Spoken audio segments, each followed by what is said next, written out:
Press the bell icon on the YouTube app and never miss another update. Rohit के शहादत के 3 साल हो गए। इन 3 सालों में दुनिया बहुत बदल गई, हिंदुस्तान कुछ ज्यादा बदल गया।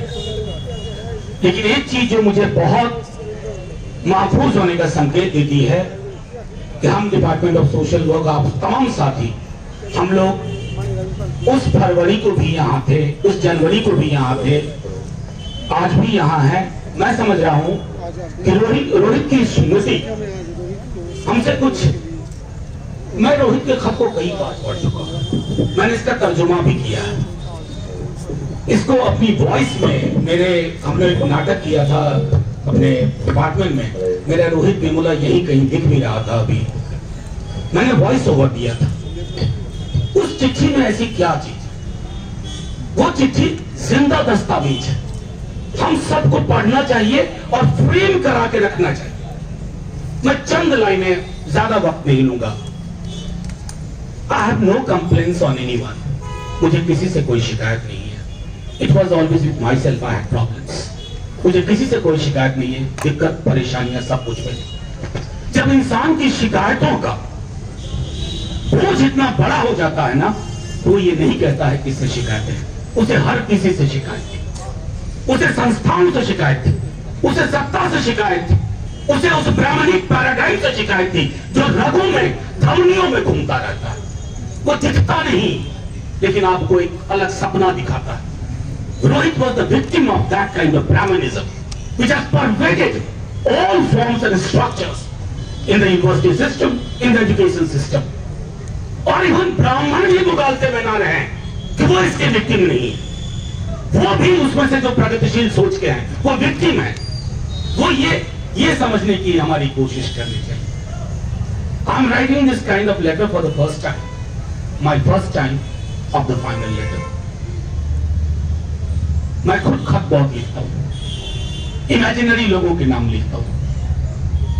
उसके खत की ये जो चीज है आपको सोने नहीं देती है, परेशान करती है। पहला खत जो आखिरी खत में तब्दील हो गया, लेकिन उस आखिरी खत में शशि कह गई, I am not hurt at this moment. मेरे अंदर चुभन नहीं है, चोट नहीं है, मैं चोटिल नहीं हूं। आई एम नॉट सैड, मैं उदास नहीं हूं। आई एम जस्ट एम्प्टी, मैं खाली हो गया हूं, मैं खाली हो गया हूं। ये जो खाली हो जाना होता है, ये बता रहा है कि रोहित वेमुला, रतन से बहुत एनर्जी मिलती है, लेकिन रतन, रोहित की आत्महत्या ऑर्डिनरी आत्महत्या नहीं थी।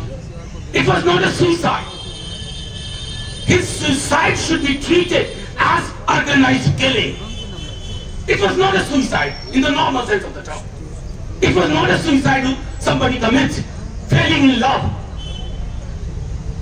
It was a suicide which was dictated by a failing system, a system which failed Rohit Vemula. ये चीज हमें आपको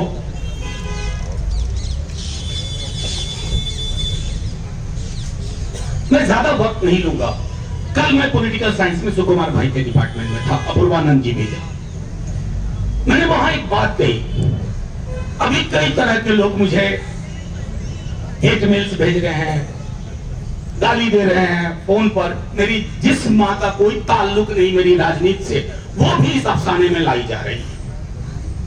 मुझे किसी ने पूछा आप क्यों विरोध कर रहे हैं? मैं किसी का विरोध नहीं कर रहा हूं। मैंने कहा कि मैं बाबा साहब के संविधान के एक एक हरफ, एक एक पन्ने के पक्ष में खड़ा हूं। हमें किसी से विरोध नहीं है, हम किसी के पक्ष में नहीं है। संविधान मेरी एकमात्र किताब है जिसको मैं गले से, दिल से लगा के रखूंगा। और जो आपने की है, जो मैंने सदन में कहा, it was a midnight robbery, ये मध्यरात्रि की जगह थी। मुझे भाजपा से उतना दुख नहीं हुआ। मैंने सदन के अंदर कोट किया, मैं दोहराना चाहता हूं। उनके बीच के लोग मुझसे सेंट्रल हॉल में आकर के बोले कि आपने ठीक बोला, ये डर हमें भी है।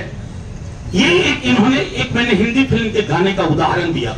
हमने बचपन में वो गाना बहुत सुना था, ठहरे हुए पानी में कंकड़ न मार। इन्होंने ठहरे हुए पानी में कंकड़ मारा और इनका कई चीजों में आप ये तरीका देखते हैं, कंकड़ मार करके ये तरंग देखते हैं। कैसी है इसकी एक्सेप्टेंस, क्या चर्चा हो रही है, मीडिया में कैसे लिया जा रहा है, लोग कैसे बात कर रहे हैं। मुझे दुख है कि उस तरंग के चक्कर में हमारे कई बहुजन पॉलिटिकल पार्टीज आ गई, किंतु परंतु हाउएवर बिसाइड्स सब कहने के बाद आपने वोटिंग बटन दबा दिया। आपने वोटिंग बटन नहीं दबाया, आपने संविधान का गला घोट दिया उसके। हम जानते थे कि हमारे ऊपर बाहर डेमोनाइजेशन होगा, अनशन चीजें कही जाएंगी बहुत तरह, लेकिन ये रिस्क क्या नहीं लेना चाहिए? क्या भीड़ में जाके खड़ा हो जाना चाहिए? हिटलर के पास भी बहुत बड़ी पॉपुलैरिटी थी, तब लोगों को अंदाजा नहीं हुआ।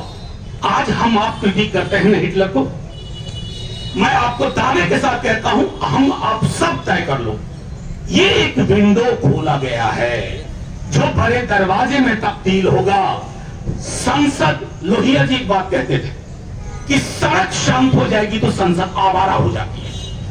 संसद आवारा हो चुकी है, क्योंकि सड़क पर शांति है, सड़क पे कोलाहल मचाइए। सवाल सिर्फ ये नहीं है कि 10% पे टिकेगा, सवाल ये है कि आपके प्रियम्बल में बहुत सारी चीजें, मैंने सदन के अंदर कहा था कि बेसिक स्ट्रक्चर क्या होता है। संविधान की गोलकनाथ केस के बाद तय हो गया कि बेसिक स्ट्रक्चर क्या है। मंत्री महोदय उठ के कहते हैं आप बेसिक स्ट्रक्चर, अरे बेसिक स्ट्रक्चर इक्वालिटी और न्याय से निकल करके आर्टिकल 15 और 16 बना। To be read with clause 4, ये मैं बार बार कहता हूं। आपने क्या किया? जिन आर्टिकल्स को बनने में महीनों लगे थे, आपने 11.5 घंटे, 3.5 घंटे लोकसभा और 8 घंटे थोड़ा हम लोगों के चक्कर में मैंने भी काफी समय ले लिया, तो कुल मिला के खींच खाच करके 11.5 घंटे। 11.5 घंटे में आपने 66 वर्षों की जो हमारी उपलब्धि थी, आपने सामाजिक न्याय के उस मर्म को खत्म कर दिया। मैं कभी इनकार नहीं करता कि चंद अकड़ी जातियों में भी गरीबी है, और मैं फिर दोहरा रहा हूं, आपकी गरीबी जाति के कारण नहीं है, जातियों में गरीबी है और वो आपकी जाति नहीं है, उसमें जातियों में होने की वजह से गरीबी है। हमें कोई दिक्कत नहीं, अरे अब शुरू करो ना, स्कॉलरशिप स्कीम शुरू करो। मुझे याद है पहले जब आरक्षण की बात होती थी, कल पूर्वानंद जी कहते हैं, तो लोग कहते हैं आरक्षण क्यों दे रहे हो, मेरिट। अब ऐसा करो ना, इनको कोचिंग सेंटर खोल दो, इनको स्कॉलरशिप दो, आप वहीं से चीज कर दो ना उस 10% को जिसने आपको यह बताया है कि 8 लाख वाले गरीब होते हैं। 8 लाख पे ओबीसी क्रीमी, 8 लाख वाले गरीब। और मैंने तो सदन के अंदर कहा, ऑन रिकॉर्ड मैंने कहा एफिडेविट चेक कर लीजिएगा, 1000 स्क्वायर फीट का मकान मुझको भी नहीं है, मैं भी एलिजिबल हूं, मेरी बेटी खड़ी है इस ऑडियंस में यहां, वो भी इसकी एलिजिबिलिटी में आ जाती है अगर विश्वविद्यालय की नौकरी नहीं होती। मैं सिर्फ, हाँ ये तो रतन तो बीपीएल में आ जाते।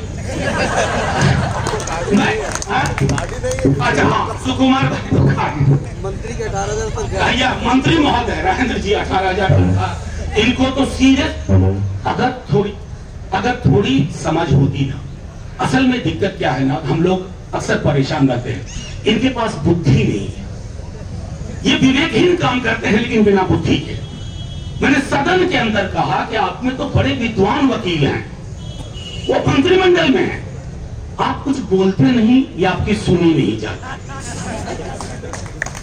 नतीजे में नागपुर से एक व्हाट्सएप फॉरवर्ड आता है, उस व्हाट्सएप फॉरवर्ड को किसी बाबा ने भेजा होगा जिसको रतन कहते हैं जनेऊ लीला।